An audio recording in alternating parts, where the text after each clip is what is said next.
We had a PLE, the return of Bad Blood in the WWE today. And I tell ya, Bad Blood and Hell in a Cell, they always tend to go hand in hand. You might remember it was the first ever Hell in the Cell at WWE In Your House Bad Blood between Shawn Michaels and The Undertaker when we got the debut of Kane. Tonight, we got a little bit of a mini pay-per-view matchup, but the WWE did a good job making it feel like it was a bigger-than-life moment. We had past stars in attendance, Hall of Famers, but we also had a lot of other things going on. We had the return of an active superstar and also the return, and we're going to see soon, a WWE Hall of Famer coming up in Crown Jewel with a matchup.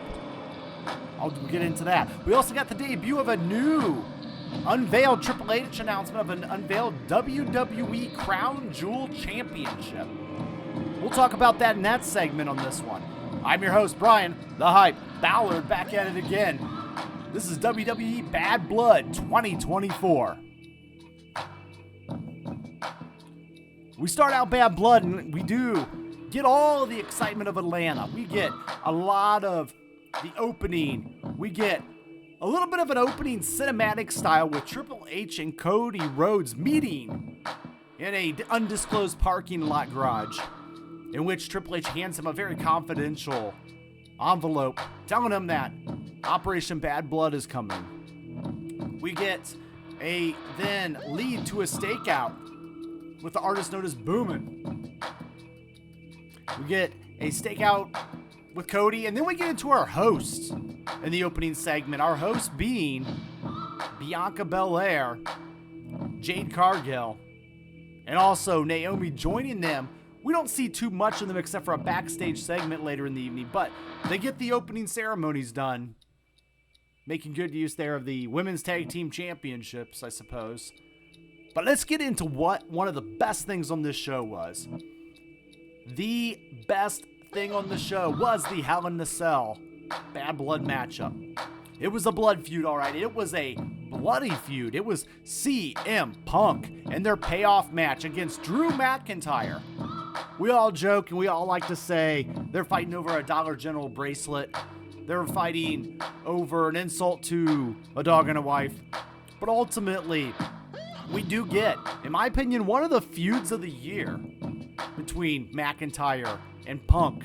And what's amazing about this feud, not just this evening's payoff in Bad Blood Hell in a Cell, but it was the story that was told. Even though Punk was out with injury, McIntyre was able to keep this story going. I felt that this should have warranted a main event spot this evening. Something you guys know I'm very against. Something you guys know that I'm always against the champion not being booked in the main event. I'm not going to be mad at the WWE today for booking Cody Rhodes in the main event.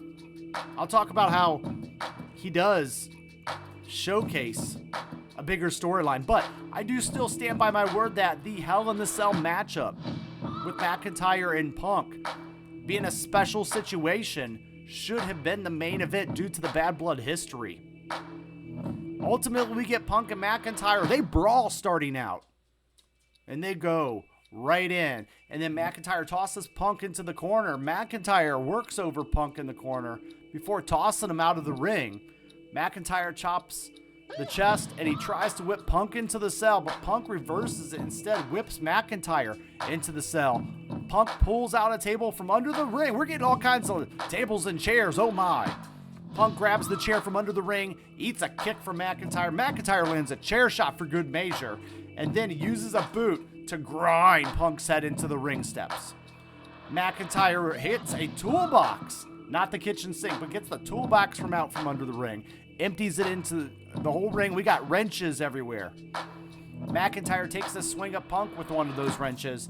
Punk ducks and lands a volley of punches. Punk grabs the wrench and grinds it into McIntyre's forehead, and this causes blood to spill badly. McIntyre rips one of the legs off the table, and he takes a swing at it with Punk, but Punk blocks it. Punk catches McIntyre with a drop toe hold, sends McIntyre neck first into the end of the table. This is sounding like a Tom and Jerry cartoon at this point. Very fun, weapons-filled, Hell in a Cell matches. This definitely felt like it was going to be the payoff for a feud. Punk slams McIntyre onto a folded chair and then tries to drive McIntyre's eye into one of the table legs. McIntyre gets out of the ring, but Punk follows. McIntyre then catches Punk with a Claymore on the outside and darts Punk into the cell.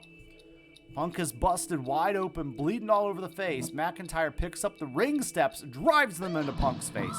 McIntyre slams Punk's face into the steps and stomps right on his head. We go a little bit further in this matchup. You guys are getting the idea what's going on here. Punk then grabs the wrench and heads back up top. Punk goes for a diving wrench shot, but McIntyre catches him and counters. A little bit more further, we get a couple go-to-sleep attempts. Punk hitting a go-to-sleep, not quite enough. Punk successfully hits the go-to-sleep on a second attempt. McIntyre rolls out of the ring when he hits the mat. Knowing exactly where he's at, McIntyre crawls into the ring. Punk catches him with a Claymore for a 1 and a 2. McIntyre goes for a second Claymore, but Punk sidesteps it. Punk locks in the sharpshooter. You guys might remember this is kind of how it ended, but this time McIntyre uses a wrench to break the hold. Punk and McIntyre get back to their feet and they slug it out in the middle of the ring. Going a little bit further in this match up to the finish.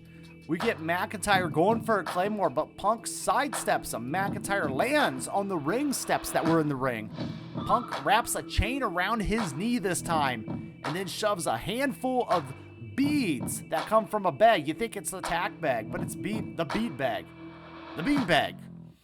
Ultimately, the beads they get shoved into McIntyre's mouth, and Punk hits the go-to-sleep with the chain wrapped around his knee. 1, 2, 3. Your winner, CM Punk, wins the blood feud against Drew McIntyre. Ultimately, with a chain-assisted go-to-sleep, 31 minutes, 23 seconds in this matchup.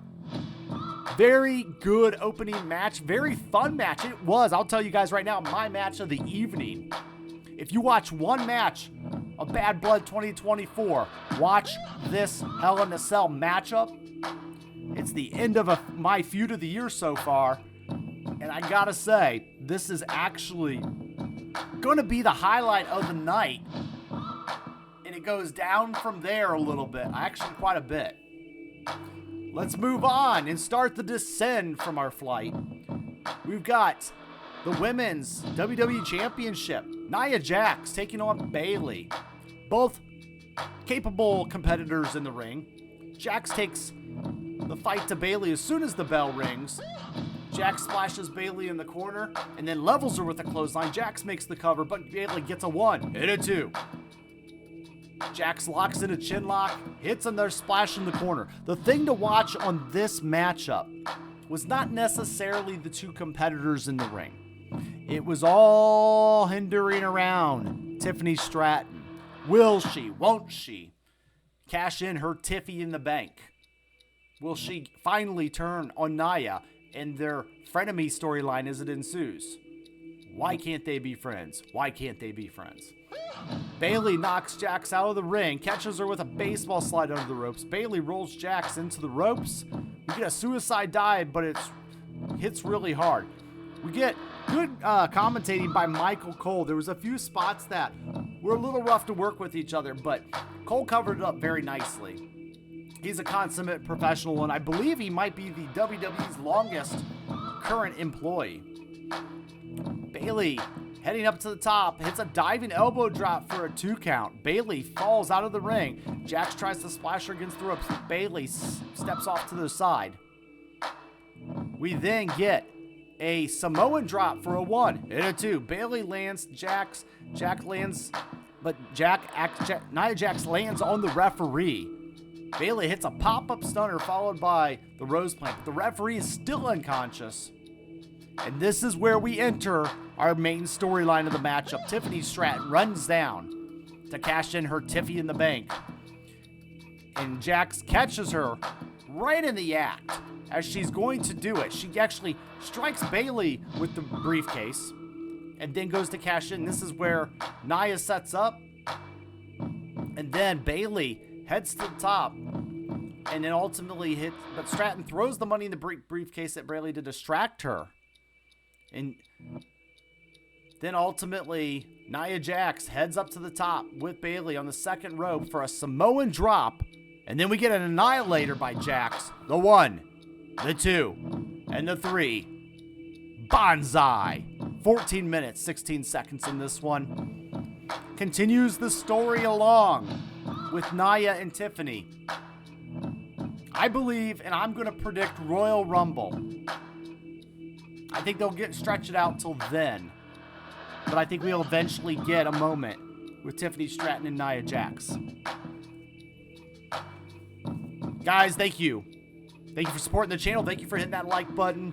Thank you for commenting. Thank you for just interacting. I enjoy wrestling. I'm a fan like you guys. I appreciate each and one of you. Thank you so much. Let's get into our next matchup. It is a grudge match. Bad Blood was the feud to end feuds, so to speak. Or was it? Priest, Ballard. Grudge match is next. Priest takes control as soon as the bell rings. He whips Finn Balor hard to the corner. Balor fights back with kicks to the apron, but Priest knocks Balor off the apron. Kick over the top, and Priest heads to the outside, but he eats a sling blade from Balor on the outside. Priest rolls back into the ring, so Balor really stomps on his chest really hard. These guys had their feud due to the leadership of Judgment Day. We were told in the post-press conference with Damian Priest that Judgment Day was the concept of guys that could be on the billboards and guys that could main event, joining the group. If you think about it, Edge was the founder of Judgment Day. And Edge has long left to AEW, but yet his concept is still alive very well.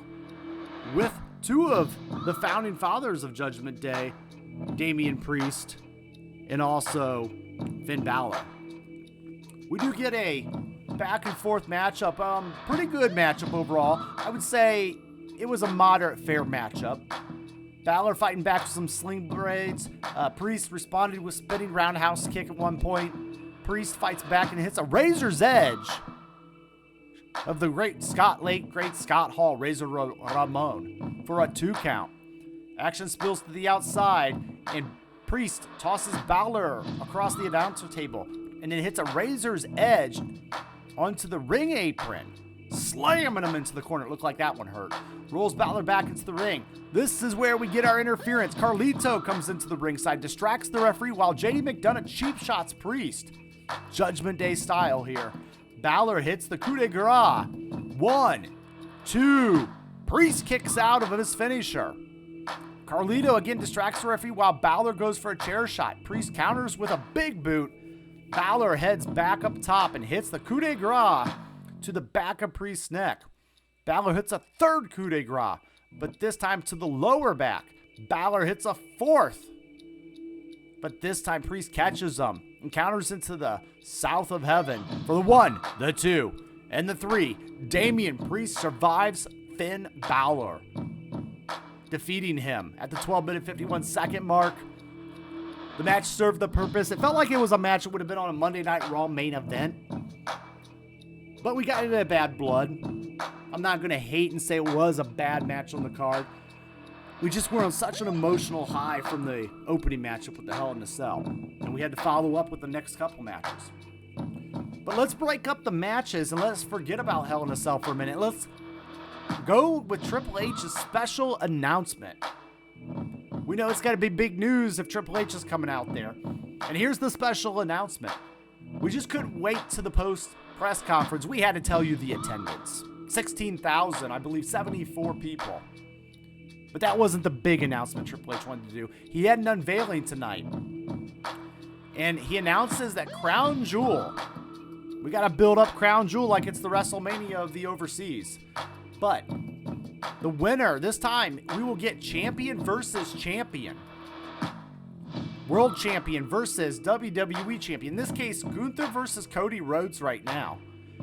And the winner will be named the Crown Jewel Champion of 2024. And this massive giant belt gets unveiled by Triple H. Kind of a mixed reaction with the fans. Triple H goes on to sell the belt to the crowd, telling them how many diamonds, 14 karat gold, how many diamonds are in the belt. This would then cue Gunther's music. Triple H, understanding what it's like to be a villain, welcomes him into the ring. He played one of the greatest heels in the industry. Gunther comes in looking like a real world champion.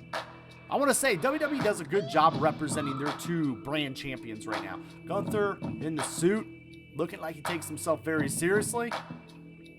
And then he calls out many legends in attendance, but then he calls out Bill Goldberg, who was right in the front row. He wanted to clarify to Goldberg that he was never his childhood hero, even though he told that to Bret Hart a few weeks ago.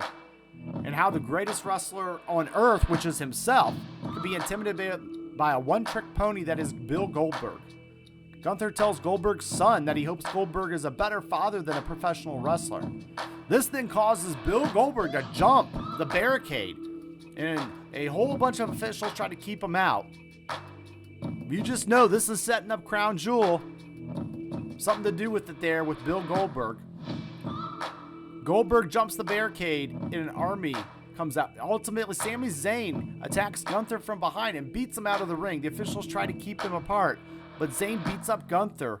Goldberg poses in the ring as the audience chants his name.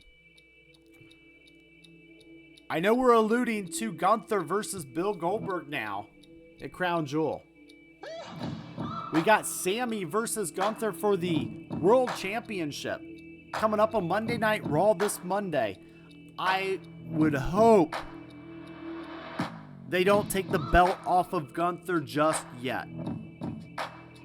Are they going to make Sami the kryptonite to Gunther and let Sami be world champion on Raw? This would allow Sami to be in Crown Jewel, which they love over there, and be in Crown Jewel against maybe Cody Rhodes. I don't know if I'm feeling that as much, but what I am, Gunther versus Bill Goldberg. It's got an intriguing ring to me. Goldberg is known as one of the best winning streaks upon entry into the wrestling world in WCW. But Gunther has the greatest streak at 666 days of all time as Intercontinental Champion. Which one means more to the industry? You tell me. Speaking of the industry, let's talk about the fans of ProWrestling.com. We do a podcast on there. Lots of great podcasts like Ted Stakes, but we also do other podcasts like the Wrestling Fans Insight. Every Sundays, 3:30. Let's get in. Women's World Championship. Got a stipulation with this matchup. It's the feud that we thought might end a feud against Liv Morgan as the champion, who took everything from Rhea Ripley. She has re-injured Rhea's leg prior to this matchup. Going to be the story that comes in here. But also she took her boyfriend, Dirty Dominic Mysterio. She took her spot in Judgment Day. Really great feud, and I feel like this is one of Rhea's better feuds, and I feel like Liv Morgan and Rhea Ripley are creating a dynamic that will serve them both well. It takes two to tango and only one to go home. And I feel that these two will build a future rivalry, the likes of John Cena, Randy Orton, Edge and John Cena, etc. But we do get Mysterio going to be locked in a shark cage above the ramp during this matchup. They weren't able to lock him above the ring because we had the Hell in the Cell suspended above the ring, so we couldn't necessarily put him up in the Hell in the Cell cage for where people couldn't see him. So we put him above the ramp in this one. That's fine. Ripley takes control of Morgan as soon as the bell rings. Ripley falls away, hits a slam, and then sends Morgan out of the ring. Ripley lifts Morgan onto her shoulders and drops her face first into the ring apron. Ripley rolls Morgan back into the ring, but Morgan catches Ripley with a dragon screw between the ropes. Morgan stomps on Ripley's knee, playing into that storyline that we came in with, outside, and then rolls her back into the ring. Morgan locks in a single leg crab, really cranking on the knee. But Ripley repeatedly slams Morgan's head into the mat to break the hold. Ripley levels Morgan with a clothesline and follows up with a Northern Lights suplex for a 1 and a 2. We get a back and forth in this match, and we do get a diving code breaker at one point. Morgan goes for an Oblivion, but Ripley rolls through and counters. Morgan goes for the 3 Amigos, but Ripley blocks the third. Ripley heads to the top in a diving splash. Dominic Mysterio now picks the lock of the shark cage, and he is attempting to escape, but accidentally falls out of the cage door. But his foot gets caught in the chain, and he ends up dangling upside down, almost like a human piñata. Rhea Ripley grabs a kendo stick, tells the referee she needs 1 minute. He says, "Go ahead, you deserve this." She grabs a kendo stick and starts beating Mysterio like a human piñata. You can see the shock on everyone's faces, but ultimately, we then get, as she's beating Mysterio, Raquel Rodriguez charging down the ramp and tosses Ripley back into the ring. And then, from there, the referee calls for a disqualification, but that doesn't stop Rodriguez from hitting Ripley with the Tiana Bomb. Ripley defeats Liv Morgan by disqualification, 14 minutes, 47 seconds. And we're not done with this one. We're just getting started. And I feel that War Games is coming. We might get Judgment Day again in War Games. We might get a giant War Games with multiple factions aligning for their feud. Or we could get a traditional Survivor Series matchup. I actually think that would make more sense. A mixed tag Survivor Series matchup with the ladies of Judgment Day involved, in addition to the men of Judgment Day. Let's get a classic Survivor Series match back on Survivor Series. That's what I'm looking for. And speaking of looking, we're looking for the main event. You put your WWE Championship or your champion in the main event. I applaud you for that. You put a random kind of tag match together. All right. I still think Hell in the Cell should have main evented, but this was all about story. Something to understand about any Roman Reigns, any bloodline matchup. It's a storyline telling match. Not necessarily an in-ring match. They're always a slow burn. And in typical fashion, this was a very slow burn in the tag match. We had the reluctant alliance with Cody and Roman. We had Roman still remaining the same, however, using Cody for his help against the Savages that are the new bloodline. Rhodes starts the match off with Jacob Fatu. Rhodes lands some quick disaster kicks, but Fatu doesn't go down. The Samoan Werewolf is showing off his skills. We get a lot of slow burn beatdown, and really Cody as the champ just kind of taking it and being a little bit of a sacrifice for Roman. As the match goes further and further, we get a hip attack from Fatu. Ultimately, we do get Reigns in with a hot tag. And then ultimately, we get a little Roman in there. And then later on, Reigns makes the hot tag to Rhodes as Fatu charges back into the ring, and Rhodes catches Fatu with a power slam. You get a lot of tags back and forth in this one. Fatu biting Rhodes' fingers and delivering a headbutt to the back of Rhodes' head at one point.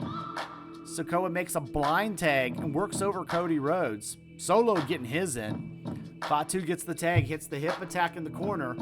Sikoa gets the tag, but Rhodes kicks him away. We get a lot of showcasing of all four men. Reigns goes for the Superman punch, but Sikoa blocks it. Solo Sikoa goes for the Samoan spike, but Reigns blocks. Reigns hits the Superman punch, 1 and a 2. Fatu charges. Jacob Fatu charging into the ring to the double team with Reigns. He hits a gorgeous moonsault, and Sikoa follows up with a diving splash. Solo Sikoa makes the cover, but Rhodes makes the save. Rhodes dumps Jacob Fatu to the outside and launches him through the barricade. Rhodes slams Fatu's face into a steel chair and hits with the crossroads.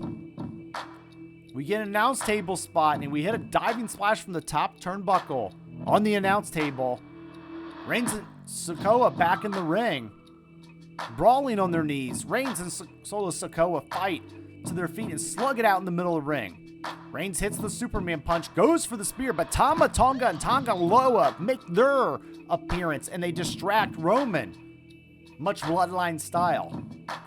Jimmy Uso is shown on the outside in a hoodie and a face mask. Ultimately, then revealing it is Jimmy Uso, who is back. Jimmy looks great. That's the Uso brother that got away. And he looks great, and he looks ready. He comes out, he takes out Tama Tonga and Tonga Loa, both with super kicks. It's a super kick party. And that gives Reigns the chance to hit Sikoa with the spear for the 1, the 2, and the 3. After the Reigns, we do get Jimmy Uso and Reigns looking a little unsure, but then gets up, they hug, they embrace his cousins, and they celebrate. Reigns then stares down Rhodes and makes it clear that he's coming for Rhodes and the title as Roman hands the title back to Cody. Reigns and Uso start to head up the ramp. We're almost done for the day. Suddenly, the Bloodline attack Rhodes in the ring. Reigns looks like he doesn't want to go help Cody, but Jimmy Uso talks him into it. And they go, and they take out the members of the Bloodline. Reigns picks up the title, hands it to Cody out of respect, and then, finally, The Rock has come back to Bad Blood. Finally, The Rock has come back to promote his new movie, Santa with Muscles. Whatever that movie's named. I can't remember, honestly. But Santa with Muscles, that's what we're going to call it. You know The Rock's going to end up being Santa Claus. From Tooth Fairy to Santa Claus. If Rock comes out, does a 1, a 2, a 3 count, and slashes his throat, the final boss has returned, and we head to the back and the show ends. And that is why we have the main event of the tag team match as Roman Reigns defeated Solo Sikoa with the spear. 25 minutes and 57 seconds in this matchup. It's storyline purpose, and it pushes us into the next act of the Bloodline story. Heard a rumor the other day that they would take many years to tell this story. Not just since 2020, but many more. I think they're trying to outlast The Simpsons with as many seasons as they have in the Bloodline story. But we're all going to watch. Who are we kidding? Let's get into our final thoughts. And here they are. WWE did a really good job featuring their champions. Even though one wasn't a tag match in the main event, where the storyline necessarily wasn't on his championship. But Gunther being featured in a very prominent role in a teaser with Bill Goldberg, WWE Hall of Famer. Streak versus another kind of streak, if you will. But I do want to applaud WWE for the production of Bad Blood. They made it feel special. They made it feel big. They're going to tell us that it was the biggest Bad Blood show in Atlanta at 4:37 p.m. with the highest attendance rate. They're going to give you a lot of specifics to make that attendance rate something. But at the end of the day, it did feel like they tried to put a lot of effort in. The advertisements did not go over the top for me in this one, so I actually appreciated that, but they were there and they were subtle. Something is to be said about the match cards being less and less. We got about 5 matches on the show. I'll let you guys decide if you want more or less, but we did get through the night. But I do feel that it was the firework in the beginning of the show that was the Hell in the Cell with Punk and McIntyre. And from there, it slowly just kind of went on the decline. And I don't think The Rock took it back up to that level, but I'm not saying it was a bad situation overall. Well, those are my results and thoughts, guys. Thank you again for everything that each and every you do. Enjoy wrestling. I'm out.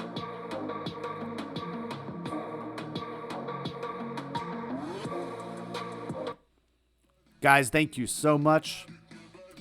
It's not goodbye. It's game over.